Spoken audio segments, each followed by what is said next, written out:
which connect the rooms. Now, initially, all these doors are unlocked. Okay, so you would say that these doors are unlocked. What you need to find is you need to lock minimum number of doors so that Alice and Bob are unreachable regardless of where they start. So you know that Alice, the starting point of Alice would be in the range from 1 to 2. So Alice would either be here or here. So from 1 to 2, Alice would be in this range from 1 to 2. Okay. And Bob would be in this range from 3 to 4. So Bob would be either here or here. Alice would be either here or here. Now you need to lock minimum number of doors so that they both are unreachable. So if you see the first thing you can notice here that if both these range are unconnected, like both this range doesn't include this range, then you can just lock the door in between those, any one door in between those ranges. If you lock this door, if you make that this door is now locked, you cannot move through this door, then you are for sure that Alice would remain to the left of this door and Bob would remain to the right of this door. They cannot reach each other. So in this case, your answer would be just one. You need to just lock one door to make it possible. So your minimum answer would be one. Now, what if the ranges are intersecting? So like, let's say you have some range in this question only, let's say instead of 1, 2, 3, 4, the range for Alice is, let's say, given 3 to 4. Range for Bob is given 3 to 6. Okay. Let's suppose it is like this. This is for Alice and this is for 3 to 6 is for Bob. Now, it means that Alice would be somewhere here. Bob would be somewhere here. Now, when you have something like this, then if you lock, let's say, if you only lock one room somewhere in the middle, if you just lock this room, okay, let's say this is also unlocked. Now, if you lock just, let's say this room is locked. Now, what can happen? It may happen that Bob is here and Alice is somewhere here, then they can meet. It may happen that Alice is here, Bob is somewhere here, they can meet. So only locking this door would not be sufficient. Uh, Maybe you would need to lock this door also. Then what would happen if if Alice can be in this range? If Alice is here, then he is trapped in between these doors. He cannot move. So then it's made sure. But if Alice is here, or if Alice is here and Bob is here, then they can still meet because the range for Bob is still here. So basically, in this case, what you would need to do is for all this common range, wherever the range is common, that is the range where both Alice and Bob can exist. So what you need to do, if any one of Alice or Bob exists in this range, you need to trap them there itself. So by locking all the doors connecting this range. So if it is 3 to 5, you would lock this door, you would lock this door, you would lock this door. If you lock all these three doors, it means you have locked the path here, here, here. So if Alice is anywhere in this range, either he would be trapped here or he would be trapped here, or he can move anywhere here. But if he can move anywhere here, it's out of the range for Bob. So it's away from Bob. Same for Bob. If Bob is here, he would be trapped here. If he is here, he would be trapped here. And if Bob is anywhere to the right of this range, he can move anywhere here, but this is away from the range of Alice, so Alice cannot come here. So if you have some intersecting range and you lock all the doors coming in that range, then you can make sure that Alice and Bob would not meet each other. But let's also take a case where let's say for Alice the range is 3 to 4 only, and for Bob the range is 3 to 6. If you had this case, then what would happen is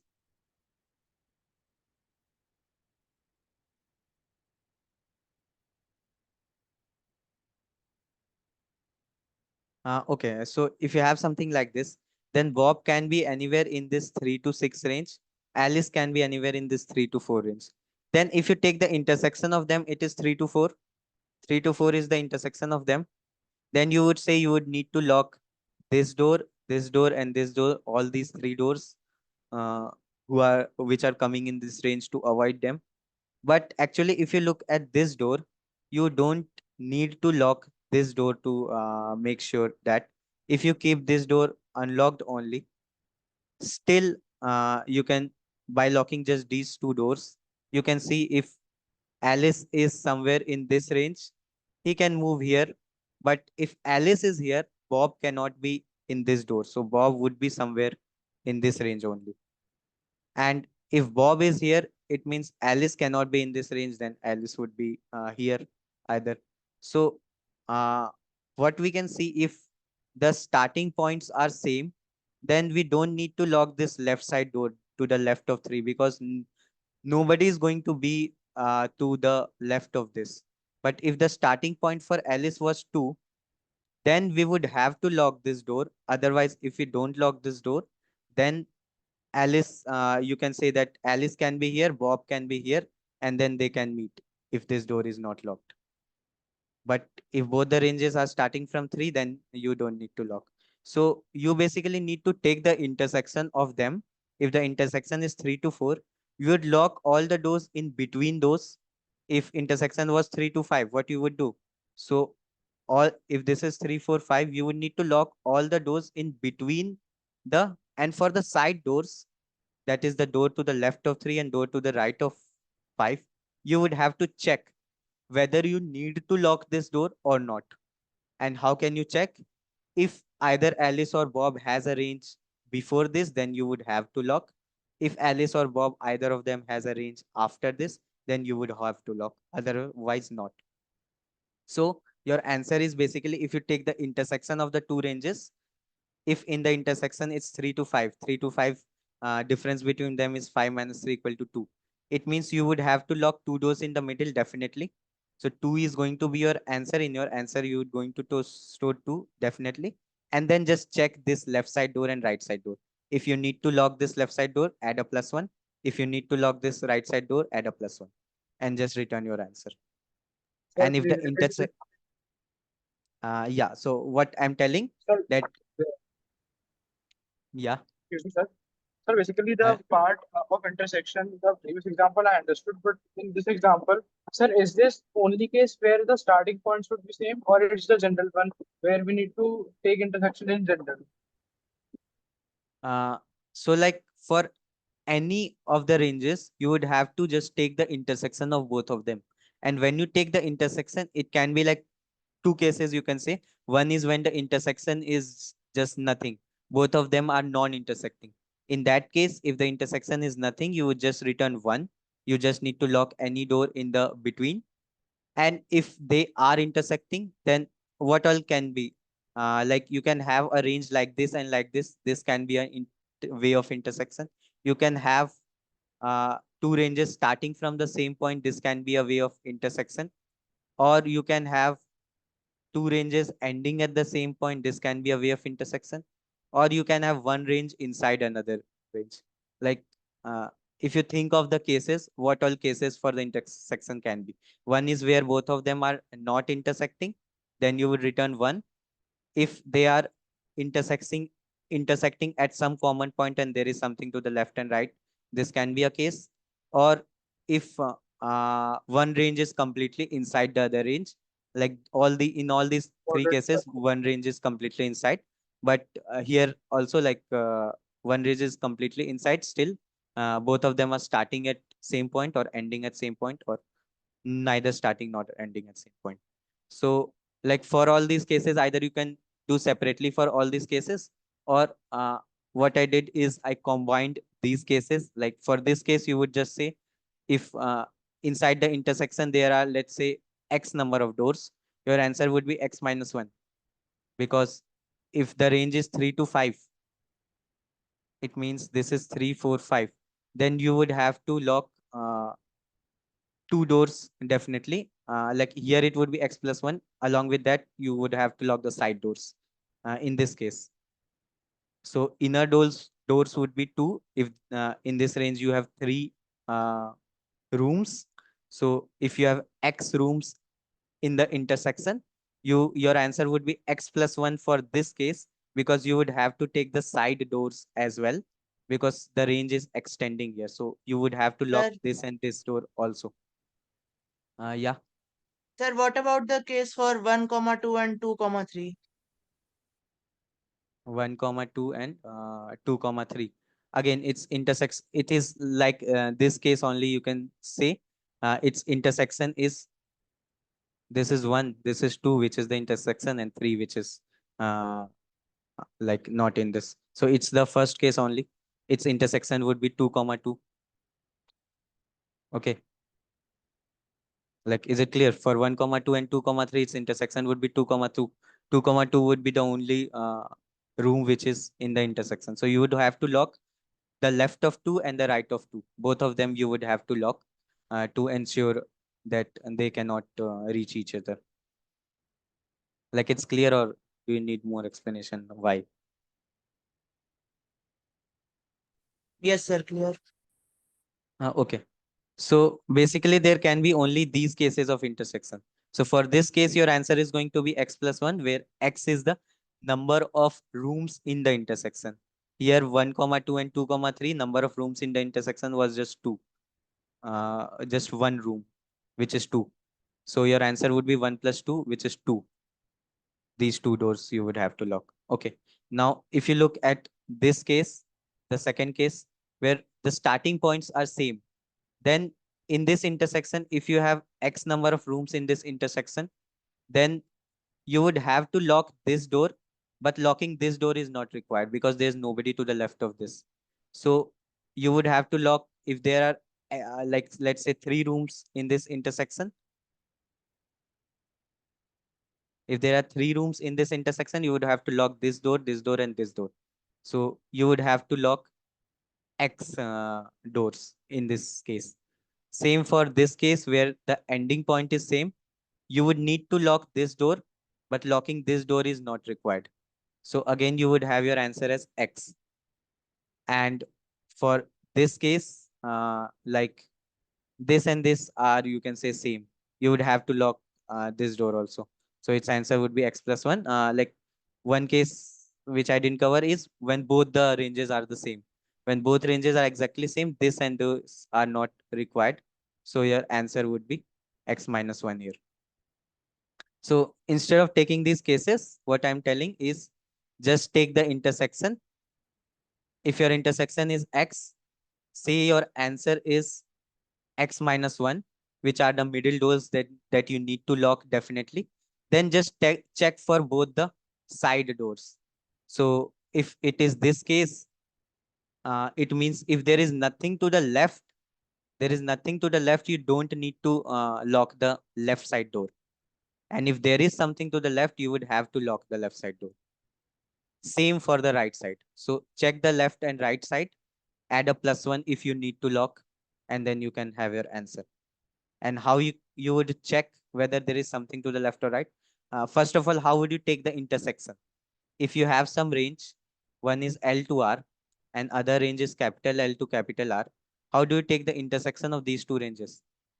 So if there is some range from L to R and there is some range from capital L to capital R, your intersection would be, the lower limit of your intersection is the maximum of the two lower limits, and the upper limit of your intersection is the minimum of the two upper limits. So basically you can say that the maximum of the two lower limits is going to be the lower limit of your intersection, and the minimum of the two upper limits is going to be the upper limit of your intersection. So your intersection is going to be this, intersection of these two is going to be this. Like, is it clear why? This would be for any case. You can have like any type of intersection. Here also, if you have LR and LR, the lower limit of your intersection is max of L and R this, and upper limit is mean of R and R this. So here you can say that if the lower limit, I'm telling this lower limit, and this is the upper limit. So if lower limit becomes greater than upper limit, you would say that the intersection is just phi, or you can say there is no intersection. You would just return 1 in this case. And if the lower limit is less than, if lower limit is less than equal to upper limit, then this is your intersection, basically low comma high. Okay, I hope how you are taking the intersection, that is clear. Once you have taken the intersection, so what I'm telling, you were given this input, you took the lower limit of your intersection as maximum of the two lower limits, you took the upper limit of your intersection as the minimum of the two upper limits. Then you just checked that if your lower limit becomes greater than upper limit, then there is no intersection, just return 1. Otherwise, what you would do, now you have the intersection from low to high. So how many rooms exist in the intersection from low to high? It would be high minus low plus 1. If you have a range from 3 to 5, how many rooms are there? 3, 4, 5, 3 rooms, which is 5 minus 3 plus 1 is 3. So number of rooms, your x is high minus low plus 1. And what I told, your answer is definitely going to be x minus 1, at least x minus 1. So high minus low plus 1 minus 1 is actually high minus low. So you would initialize your answer as high minus low. This is going to be your answer at minimum. Then you would check for the left door, leftmost door, and the rightmost door of your intersection. How would you check? What I told, that if there is nothing to the left of the leftmost door, then you don't need to lock. Otherwise, you need to lock. So how can you check that? So if the lower limits, if you see both the lower limits, if any one of the lower limits is less than your intersection lower limit, which means if the minimum of the two lower limits, that is, if the minimum of the two lower limits is less than your lower limit of your intersection. This is the lower limit of your intersection. These are original lower limits of the two Alice and Bob.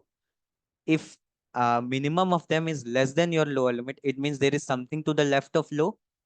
Then you would add plus 1 to your answer, that you need to lock the leftmost door. Same for the right side. You would take the maximum of the two upper limits.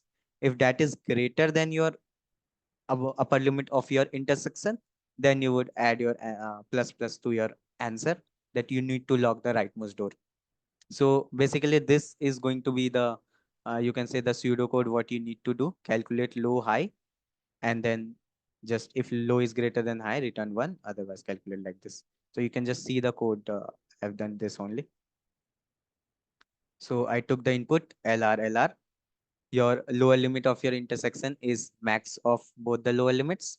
Upper limit of your intersection is min of both the upper limits. And then if your lower limit is greater than upper limit, it means there is no intersection, return 1 and just come out, return.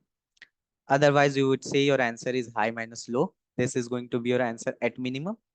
And if minimum of lower limits is less than lower limit, there is something to the left, then lock the leftmost door. And if there is something to the right, then lock the rightmost door as well. Then see out answer. So I hope this problem is clear to everyone. If it's clear, you can just write clear in the chat. And if you have any doubt, you can say.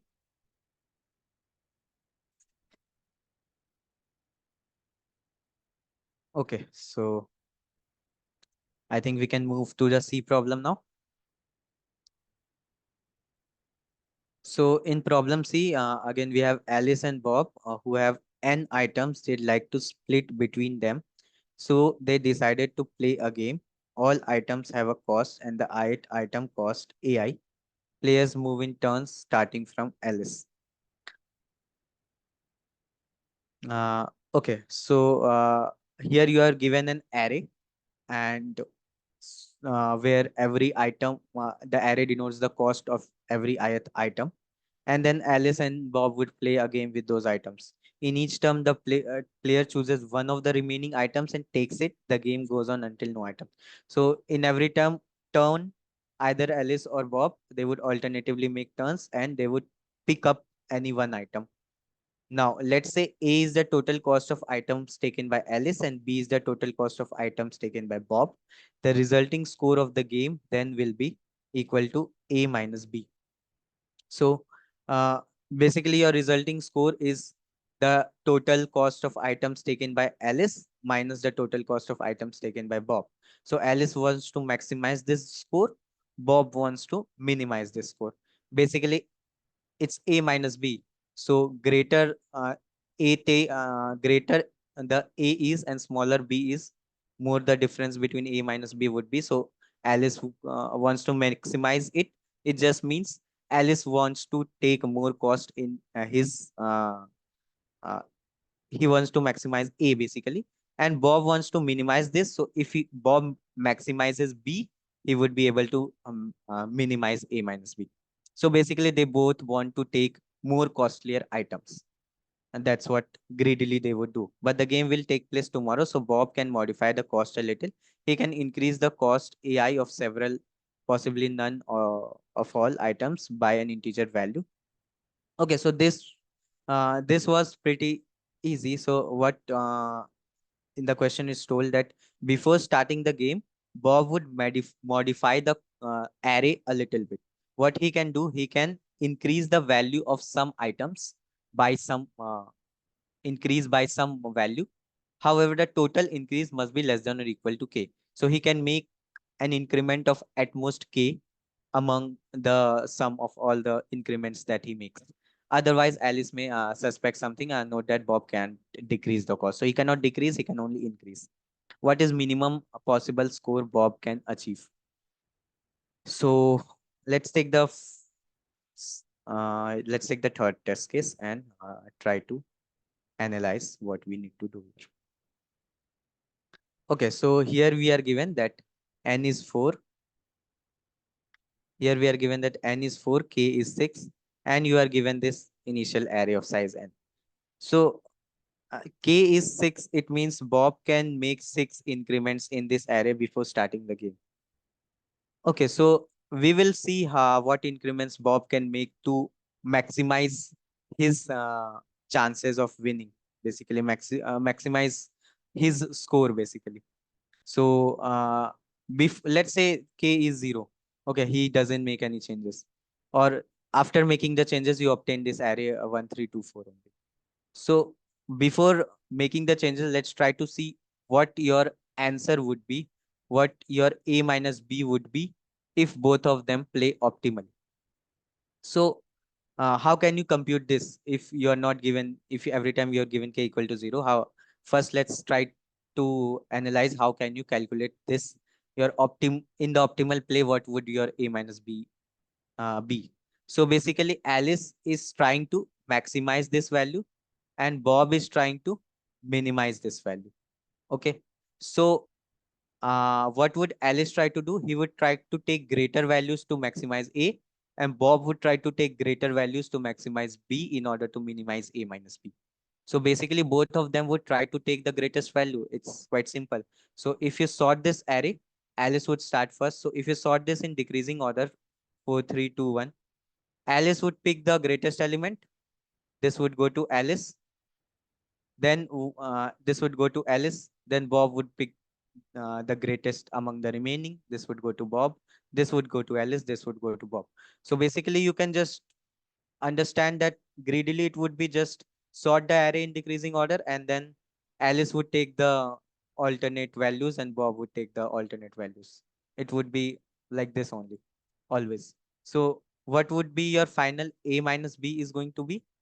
It is going to be the sum of alternate values at odd indexes minus sum of alternate values at even index. So like if you're taking a zero based indexing, then you would say the sum of values at even indexes would be Excuse me, A sir. and sum of values at odd indexes would be B. Yes.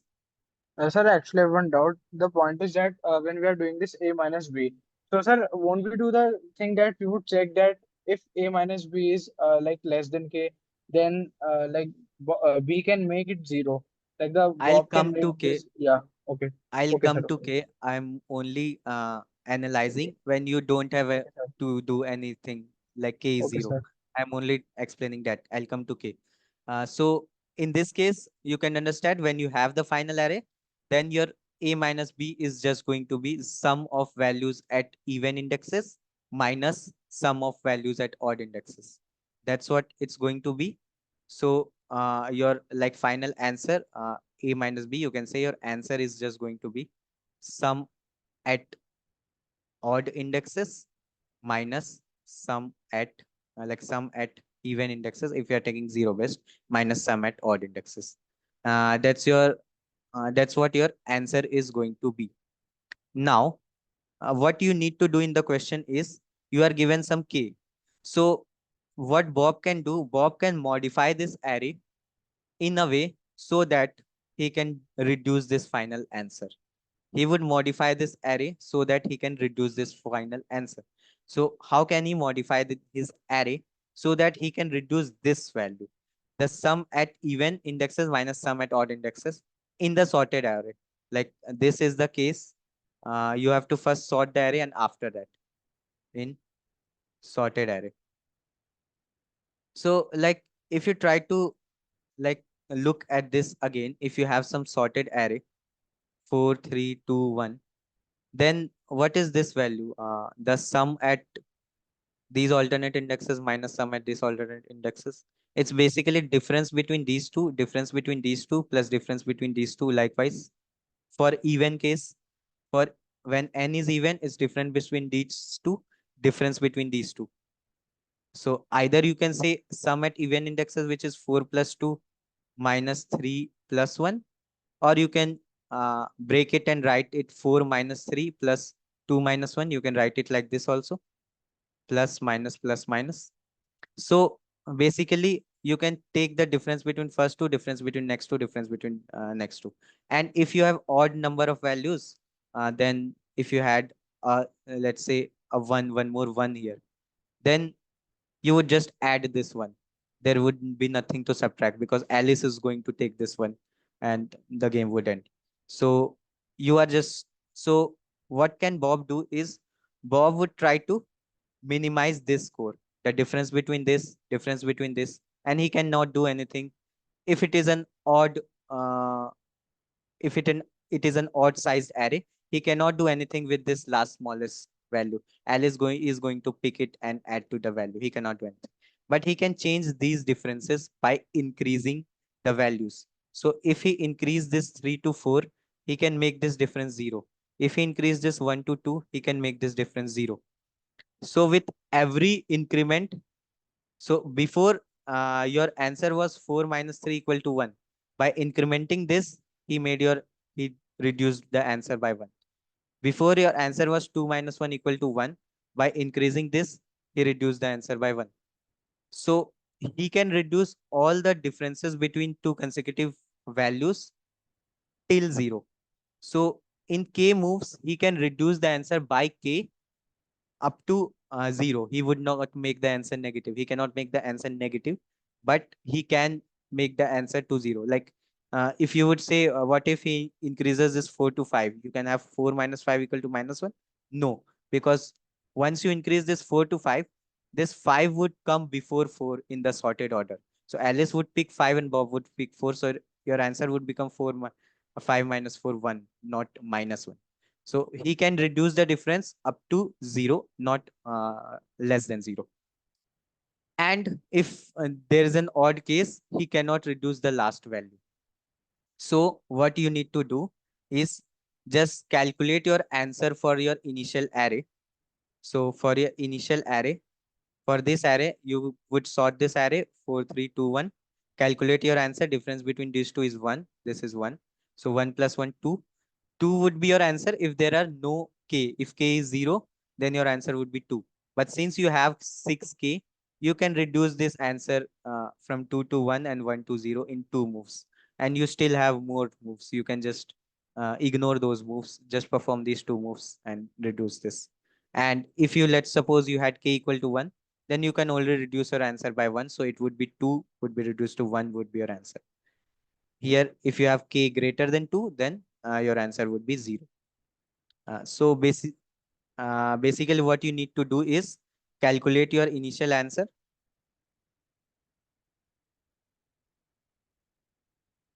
And that would be difference between AI minus, you can say, in the sorted array, sorted in decreasing order. If you sort it in decreasing order, it would be AI minus AI plus 1 for all, you can say, even I. So if you had this 4, 3, 2, 1, so 0, 1, 2, 3. So for the even i's, you would say a of 0 minus a of 1, 4 minus 3, a of 2 minus a of 3. So for all, you would move to the even i's, 0, 2, then 4, then 6, and subtract ai plus 1 that. So you would add this to your answer for all the even i's.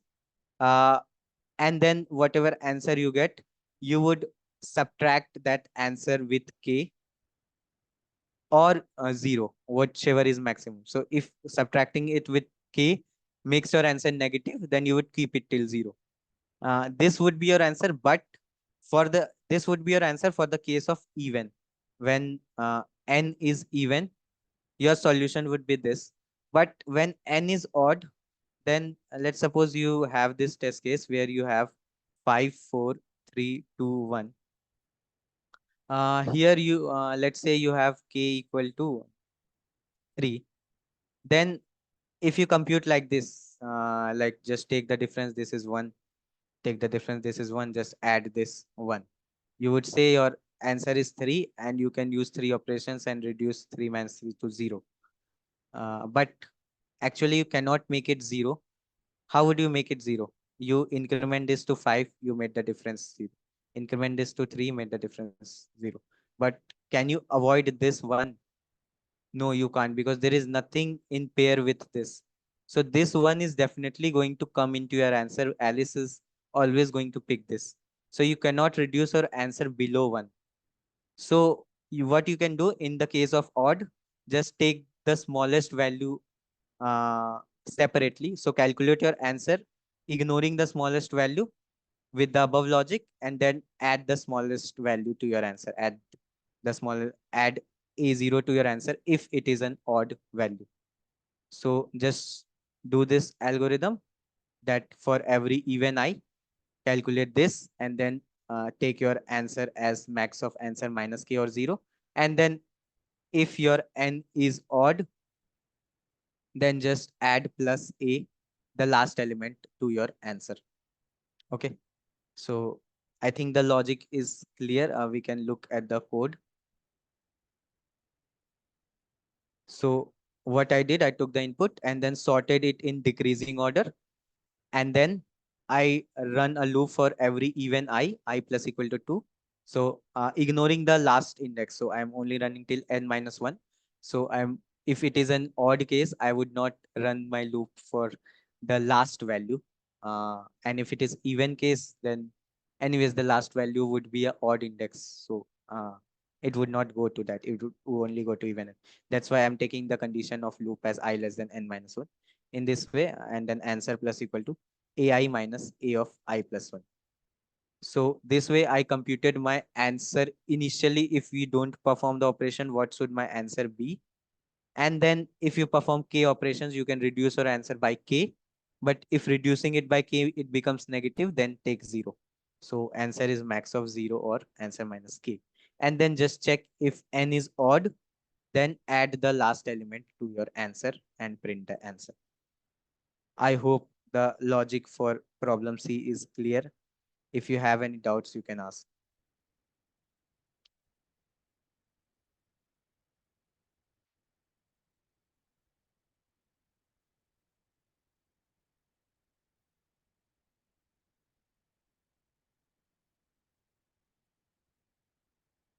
Um, like Nikunj, what code you have given? I think it's correct. You have sorted in increasing order and then, But sir, actually, my odd logic that you said, like, like yeah, odd may go, that was missing, sir. Basically, just yeah, that I logic. think that odd in, Yeah. because you're sorting in increasing order. That's why in odd case, you would have to start with 1. Ignore the Yeah. So smallest actually, I element, have to add. I have to actually add the. I forgot to add the starting element of the odd. smallest starting element. Yeah. Yeah. Okay. So I think this problem is clear to everyone. So we can move to the next problem.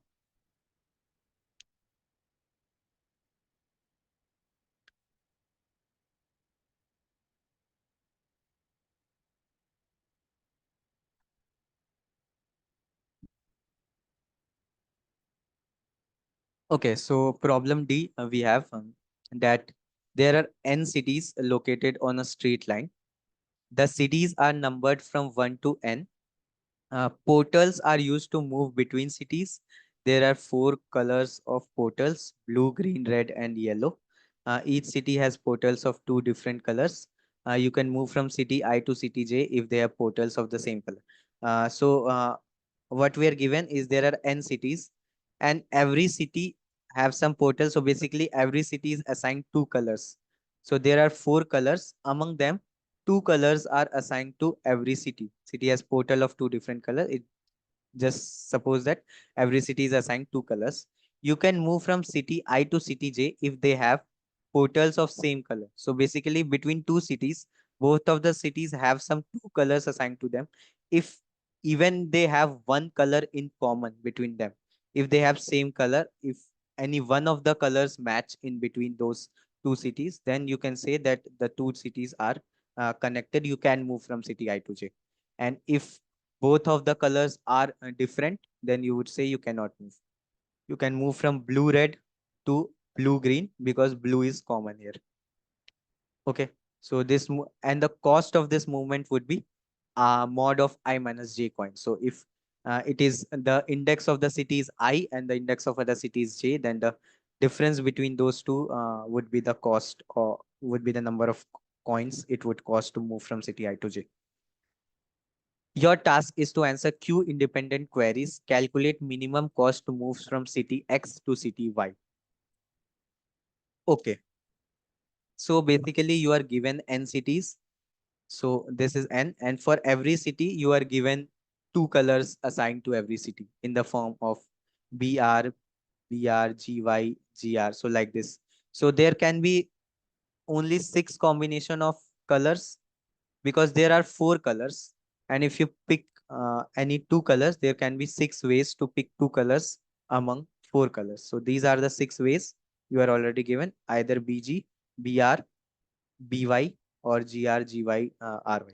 So these are the 6 ways. So you are given an array of string of size n, and every element is one of these 6 strings. Okay. And then what you are given q queries. In every query you are given some x and some y. You need to find, if you move from index x, city x to city y, then in what minimum cost you can move from city x to city y. So like, let's understand from the first test case.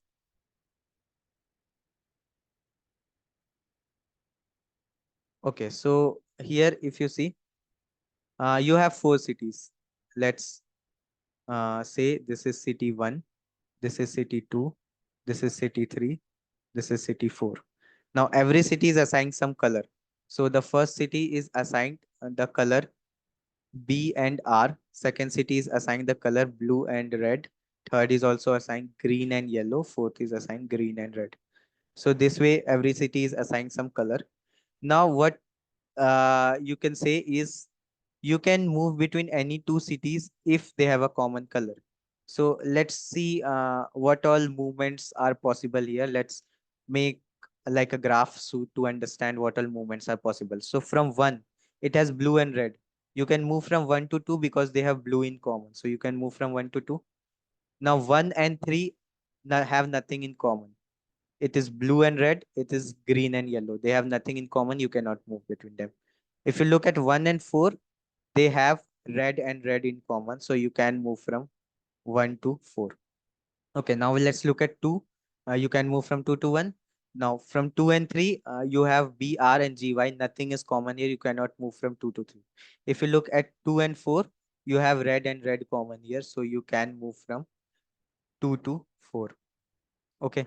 Let's look at 3. Between 3 and 4, can you move? They have green and green common. So you can move from 3 to 4.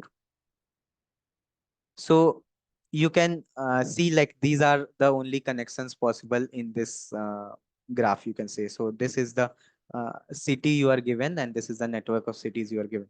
Now in every query, what you are asked is, you are given some x and y. Here you are given 1 and 2. So you have to find If you want to move from city 1 to city 2, what is the minimum cost? Let's also write down the cost of this movement. So if you move in this path from 1 to 2, the cost would be mod of I minus j. So it is 2 minus 1, it is 1. Okay, let's write this as 1. If you look at this path, if you move from 2 to 4, the cost would be 4 minus 2, which is 2. If you look at this path from 1 to 4, the cost would be 3. 4 minus 1, which is 3. And if you look at 3 to 4, the cost is 1. So these are some weighted edges given here. Now, you need to find to move from 1 to 2, what is the shortest path? You can see you can just directly move from 1 to 2 using a cost of 1. There was also a way you can move from 1 to 4 and then from 4 to 2. But that would cost 3 plus 2 of 5, which is greater than 1, obviously. So best way is move directly from 1 to 2 in the cost of 1. So answer for this test case is 1. Now, if you look at this test case, if you want to move from 3 to 1, if you directly move from 3 to 1, it's a cost of 1. And here you don't have any other way. You have to move from 3 to 1 with a cost of 1. If you look at this 4 to 4, so you are already on 4. If you want to reach 4, there is no cost. You would just return 0 if you are already on 4 and you want to reach 4. Now, if you look at 1 to 4, to move from 1 to 4, you can directly move with a cost of 3, or you can move from 1 to 2 with a cost of 1, then 2 to 4 with a cost of 2. So 1 plus 2 is also 3. So in both of the ways, you can move with a cost of 3. So your minimum cost is 3 here. And for 4 to 2, you need to move from 4 to 2. You can directly move with a cost of 2, or you can move from 4 to 1 and then to 2. 3 plus 1 is going to cost 4, which is greater than 2. So best is to move direct from 4 to 2 with a cost of 2. So I hope the problem is clear what you need to do here and how you need to obtain the answers. But the problem is you need to do optimally in the given time complexity. So like you are given n and q and the sum of them is up to 2e5. Okay, so like the one brute approach, what you would think is just draw a graph like this. And then these are weighted edges, apply Dijkstra and you can find the shortest path. But what would the complexity of that be? Like if you have n nodes, at max there can be a node from one to every other. So there can be at max n square edges. So number of vertices is up to n, and number of edges can go to a range of n square here. So if you apply Dijkstra, then for every query you would require the E log V. I think that's would be the complexity of Dijkstra. So it would be O of n square log n for every query and multiply it with Q. Like this would be your time complexity if you do it with Dijkstra. So you can obviously see that n is up to 1e5 and Q is up to 1e5. This would not be accepted in any way. So how can you optimize your approach? So what the main thing you need to notice is there can be only 6 type of nodes. There can be only 6 type of nodes, either BR, B blue red, blue green, blue yellow, or what all are given, or green red, green yellow, green red, green yellow, or it's red yellow. Okay, so there can be only these 6 cases of nodes. And if you take this BR, it would be connected to which of these? Just try to find out. If you take this BR, it would be connected to all the nodes having B, all the nodes having R. So it would be connected to this BG, this BY, this GR because it has red, and this RY because it has red. It would not be connected to only this GY. Rest, it would be connected to every other node except GY. Same, if you look at BG, it would be connected to every node except RY. So for BG, the other 2 colors are RY. So it would not be connected to RY, but to every other node, it would be connected. So instead of considering the nodes to which it is connected, we can, if we only take the nodes to which it is not connected. Okay, so instead of showing with the edges which are connected. If you show the edges which are not connected, then it would be for every node there would be only one. So your cases can reduce. So that's the first thing you can notice. So for BR, it would not be connected to GY. Okay, these two would not be connected to each other. BG would not be connected to RY. These two would not be connected. And BY would not be connected to GR. So you actually have these three pairs that these two are unconnected and it's connected to all others. These two are unconnected and it's connected to all others. And these two are unconnected. Okay, so you have three pairs of unconnected nodes. Okay, that's the first thing to notice here. And now what you can do, like you have q queries and q is up to 1 5. So you need to answer every query in, you cannot even go O of n to answer every query. You need to answer in less than O of n, in some O of log n type of complexity you need to answer. So how can you do that? So in every query you are asked to find the minimum, basically number minimum uh, distance to go from node X to node Y. That's what you need to find. So if you want to go from a node X to a node Y, the first thing, if both of these nodes are connected directly, if you want to go from node 1 to node 2 and they're connected directly, you would take the direct path. Would there be any case where you would take some third path and then come to 2, if even if they both are directly connected? No, because what's your cost? Your cost is I minus j, mod of I minus j. So if you can, if you have to move from I to j. If you can directly move, it would take a cost of j minus I. But if you want to move from I to j and you take a third path and then come to I, it would take this much cost plus this much cost. And if you take any path in the middle, then it would take the equal cost. So you would never, it would never happen that you choosing some path and then going here, and that is taking less cost.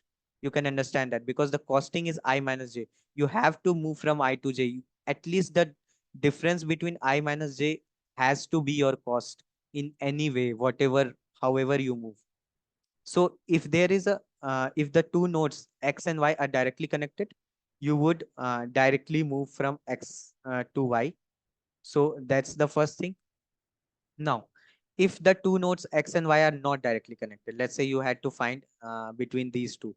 Okay, one of your test case was 3 and 1. Okay, 3 and 1 was this test case. You had to find how would you move from 1 to 3, and these two nodes were not directly connected. Then,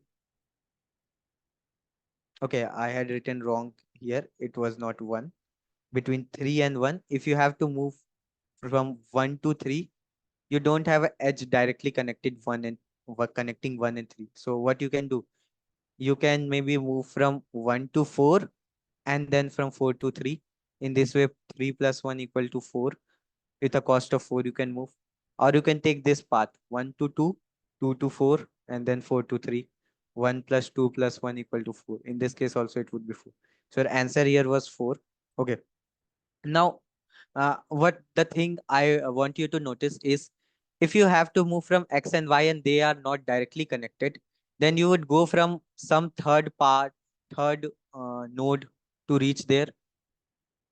So what all third node can you take? So if it is BR and GY, as I said here, this GR and BY, these are unconnected nodes.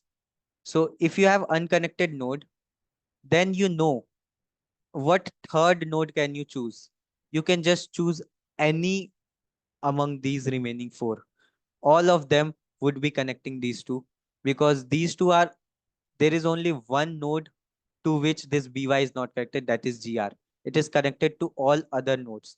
So you can take among all these four, you can just take any one of these four nodes as your third node to reach that third node and then come to GR.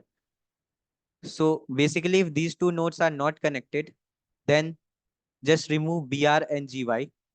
Excluding BR and GY, all other type of nodes can be your third node through which you would reach here.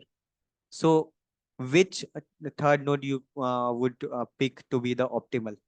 So here, if you see, there is only one third node, excluding this was also BR. So this cannot be a third node. So if you exclude BR and GY, only this was there as the third node. Let's say you had another some node in the middle. I'm naming it 5, but it is coming in the middle. Let's say this is 3, this is 4, this is 5. Okay, let's suppose you have some test case like this. Okay, I'll write it clearly. In the middle, you have a 3, then 4, then 5. And in this 3, you have something, let's say RY. So if you want to reach from 1 to 4, then this RY can also be a third route to reach from 1 to 4. You can move to 3 and then to 4. What would the cost of this path be? 3 minus 1, a cost of 2, and 4 minus 3, a cost of 1. So in 2 plus 1, 3, you have moved from 1 to 4. Or this was an option to move in 3 plus 1. 3 plus 1 was 4. So obviously you can see this path, which was taking 2 plus 1 equal to 3, was the best path here. Yeah, this path, 2 plus 1, 3. So if you take the third node in between I and J, then your answer would be just J minus I. The difference between I and J, you would move like this. Your answer. So that can be your best answer. So if you have any available node, available third node in between I and J, you would always take that and your answer would be J minus I mod. And if there is no third node available in the middle, then which third node would be the best to choose? Would be either a third node just to the right of this or just to the left of this. So if you have this 5 available and there is also a 6 available, you can take this path and this path. Which one would you take? If you're taking this 5 as your third node, you would require this distance plus this distance, this plus this. And if you take 6 as your third node, you would require this distance, this much, plus this much distance. 1 to 6, then 6 to 4. So obviously this distance is greater than this distance. So first you would try to find a third node in between X and Y. Then you would try to find a third node just to the left of X or just to the right of Y and take the minimum among them. Okay. So how can you find this optimal? That's the next question, because for every query, you need to answer in some log n time or something like that. You cannot go O of n for every query. So if you store, what you can do is you need to find a node just to the left of this, just to the right of this, just to the left, just to the right. So if you store if you have those available nodes in a set, then you can just use the upper bound, lower bound thing to find just to the left, just to the right in log n time. That you can do. But here one more problem is you have this 6 type of nodes and you need to find just to the left, excluding 2 of the types. So what you can do is you can just store the indexes of all the nodes for every type. So just divide your array into 6 parts. For BR, store a set of indexes whose value is BR. For BG, store the set of indexes whose value is BG. For BY, store the set whose value of BY. So actually you would store 6 sets, not just one set. You would store 6 sets. Once the first set would store all the indexes having value BR. Second set would store all the indexes having value BG, and likewise. So if you store these 6 sets, then if you want to find a third node between these two, so first ignore these two sets, BR and GY. So this, okay, BR and GY was here. So ignore BR and GY. And among all the remaining 4 sets, so for all the remaining 4 sets, take the node just to the left. So for, you can take the like lower bound and then minus minus to find just less than 1. Okay, so that way you can through lower bound or upper bound, you can find just to the left of x for all the 4 sets. Take the maximum of them to have nearest to 1. Same way to find just to the right, take the just to the right for all the 4 sets, and minimum of them would be just to the right.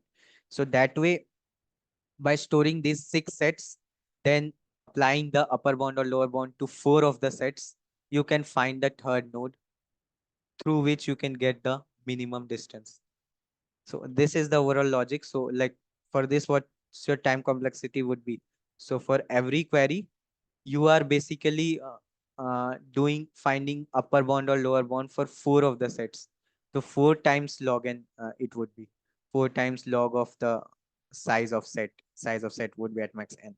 So this would be the time complexity for every this would be time complexity for every query. So overall time complexity is q into 4 into log n, and with the given constraints, this would be accepted. Okay, so I hope the logic is clear. So Sir, we would look at the code. Yeah. sir, so 4 queries will be for the left side and 4 queries will also be there for the right side. No, for GR also there Yeah. will be 4 queries. Yeah. Yeah. Yeah. Yeah. Yeah. So it would be 8 into log n or whatever you say. This constant would obviously be ignored. Yes. Yeah. So for the queries also, let me also clarify one more thing for that. So what you need to find there is uh, you had some x and you have some y. So this is, let's say, node x and this is node y. What you need to find is, first thing you would try to find if you can get some valid node in between those. So among those 4 sets, if you can get something in between x and y, that would be the best case. Then you don't need to find anything. Or you would try to find just to the left of x, or you would try to find just to the right of y. So for that, you would like to find in the middle. What you would do? You would do just greater than x. And if just greater than x, the value is less than y, then it would be in the middle. And if just greater than x, the value is greater than y, then it is just to the right of y. So actually, you needed to find 3 things: whether there is something in the middle or not, or just right of y, and just left of x. You needed to find these 3 things. So like one way is take lower bound of this, upper bound of this, lower bound of this, upper bound of this, do all if else and things. But you can only do in two by taking 2 things only. One is just to the right of x, that is upper bound of x. If you take the upper bound of x, what you would get? If you get the value which is greater than y, that just greater than x, there is nothing in the middle, and only thing just greater than x was something here. That means you would say that there is nothing in the middle and you found what is just to the right of y by taking upper bound of x. You found both these things. And if this value, the upper bound of x, was something less than y, then there is something in the middle. Just take that. Okay. So there is something in the middle. Then you just don't need to find what is just to the right, because this would always be better. So you would find one thing, upper bound of x. It would means evaluate for both of these things. And you would find just less than x, that you can do by taking lower bound of x, and then just if it is lower bound x, you do it minus minus. So lower bound of x returns just greater than equal to x. You need to find strictly less than x. So uh, the element just before that in the set would give you what is just less than x. Okay. So by doing this, you can find what is there in the set just less than x. If something is there in the set, then consider it. If there is nothing, just those don't consider it. So your final answer is going to be either you consider this as your third node, or you consider this as your third node. So all these 3 would be like you can evaluate them in 2 cases only. Take the upper bound of x, take that as your third node, and take the lower bound and minus minus, that is just less than x, that as your third node, and taking both of them as your third node, calculate your answer, whichever is minimum, take that. Okay. If there is nothing greater than x, ignore this, take this. If there is nothing less than x, ignore this, take this. If both of them don't exist, that is there is no third node valid available, return a -1. That's what you need to do. So in the code, you can understand, you just need to calculate these two things. From that only, you can just take them as your third node and calculate. Okay, I hope the logic is clear, so we can look at the code. It would become more clear.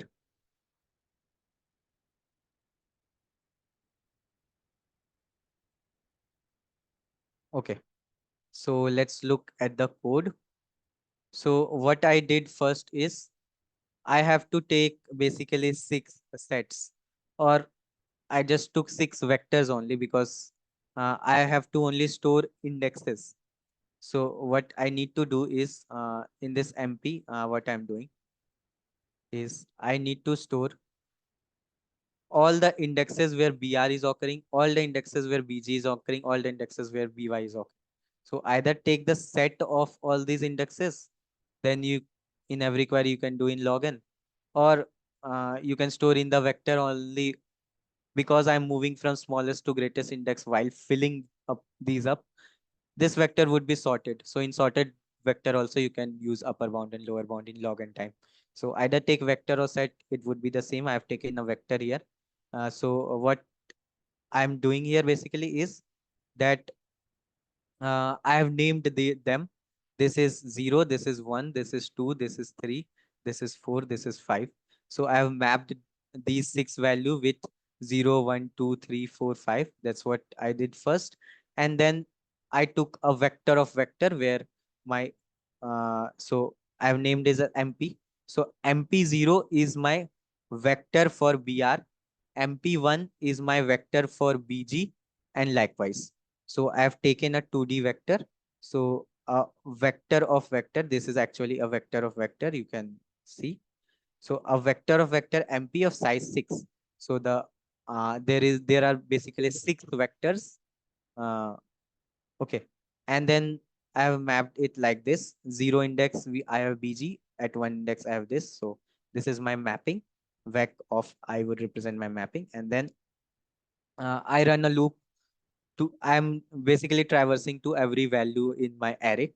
So if the value is BG, I would I would insert that index I in MP0. If the value is BR, I would insert in MP1. This is pushback. Okay, this is pushback. So I would push back the ith index in MP0 or MP1, depending on my cases.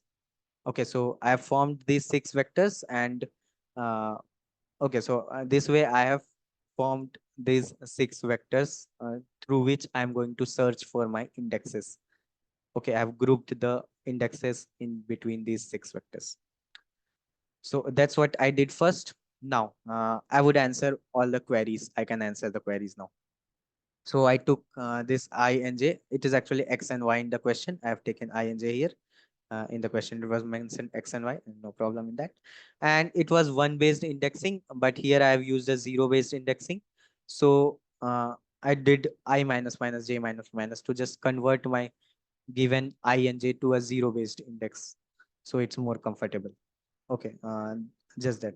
Now, the first thing I would need to check is whether these two nodes are connected or not. If they are already connected, we don't need to find a third node and do all those things. Just return I minus j mod. That would be enough if these two nodes are connected. Now, how can we check whether these two nodes are connected? So if you put these both these characters in a set and both these characters in the set, if the size of the set is less than 4, then there is something in common. Then you can say these two nodes are connected. So the basic condition for two nodes to be connected was that there should be something in common between these two strings. So how can you check that? Put both the characters in a set, put both the characters in the same set. If there is if there is nothing in common, the size of the set would be 4. And if there is something in common, the size would be less than 4. So I took a set, put all the characters from the AJ into the set, all the characters from AI into the set this way. And then if the size of my set is less than 4, I would say there is something common between AJ and AI, between these two nodes. I would just see out the absolute value of I minus j. That would be my answer and continue to the next query. Okay. If it is not the case, the size of my set is 4, it means these two nodes are not connected. Then I would need to find a third node. So first thing I did is I need to connect I and J, or X and Y in the question, I and J. So sometimes I can be smaller, sometimes J can be smaller. So what I did, it doesn't matter what I take, what J I take. So I took the smaller one as I and greater one as J. Like here I was explaining. So this was X and Y. So if I suppose X is less than Y, then I can write these conclusions taking X. So what I did, I had I and J. If suppose that I is less than J. If it is not the case, that is J is greater than I would just swap J and I. So either you can take two cases when I is greater and J is greater, or instead of that, it doesn't matter what I and J we take, we can interchange them.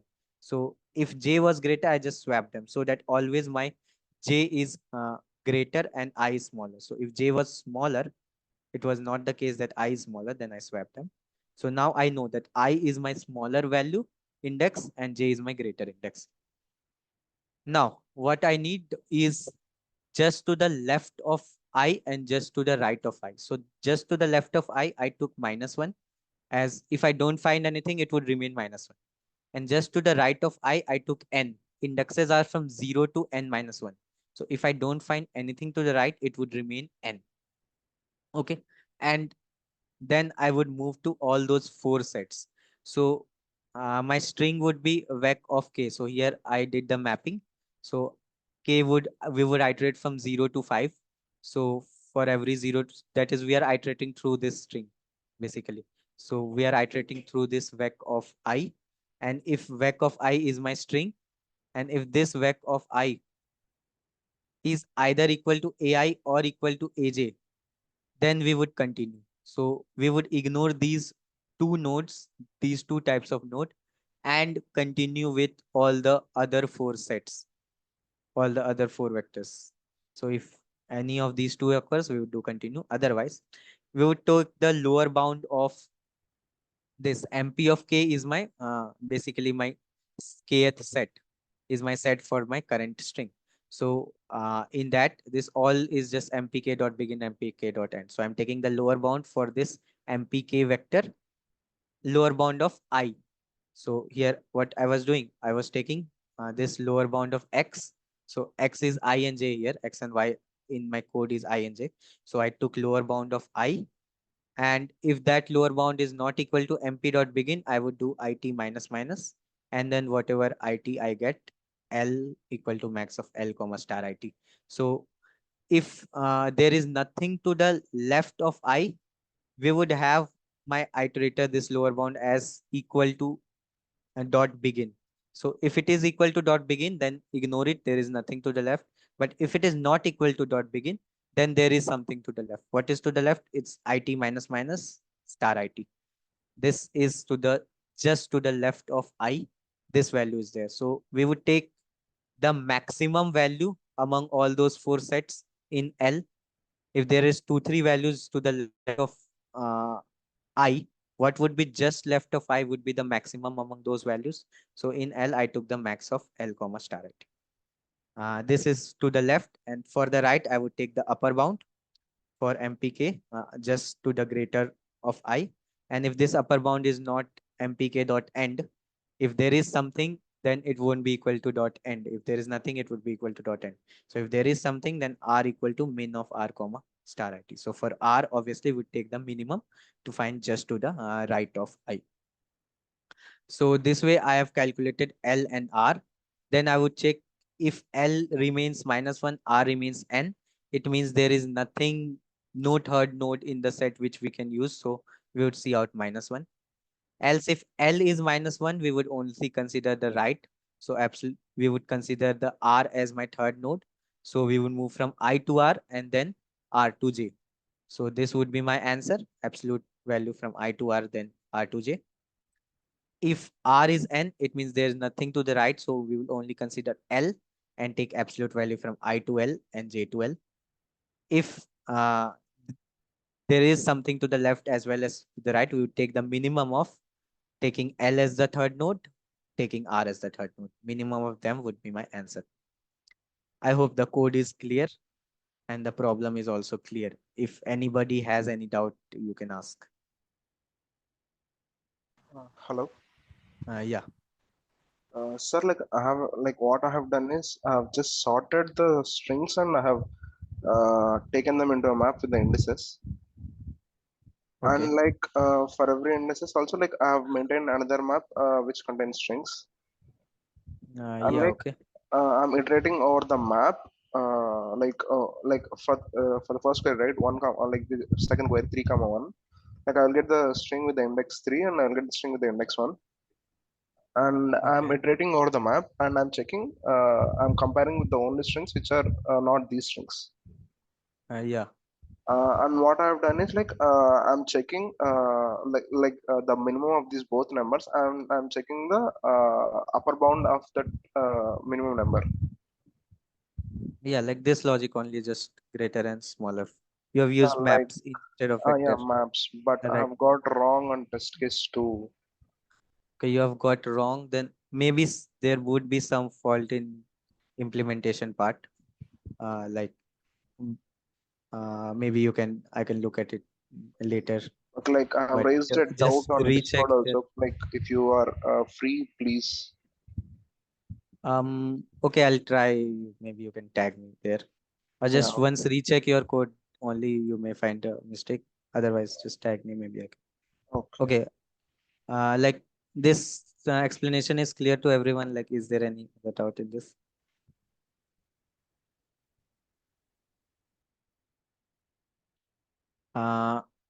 Okay, so we can end the session now. I hope all the problems were clear. So Sir, thanks a lot. Yeah. So, sir, is Sir, educational round easier than other division 2 rounds? It's not. Sometimes it's the case, but you cannot generalize that thing. So was today easier? Like, was the first 3 problems easier than they usually are in a Like Div 2 contest? yeah, today I would say yeah, the first 3 problems were easier, Sir, and yeah, sir, in line I- 103, why are we comparing with it.begin? 103. Yeah, as I told, like if you take the lower bound and there is nothing to the left of I, what does lower bound return? Just greater than or equal to I. So if just greater than equal to I is the first element, then there is nothing to the left of that.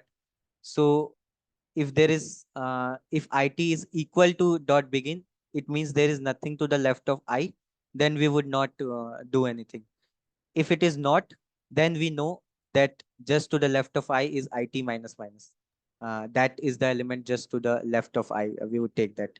If it was dot begin, then it minus minus just before dot begin, there is nothing. This star it would give me an error if I don't do this check. Sir, can you Like, please share this code on Discord, the fourth one?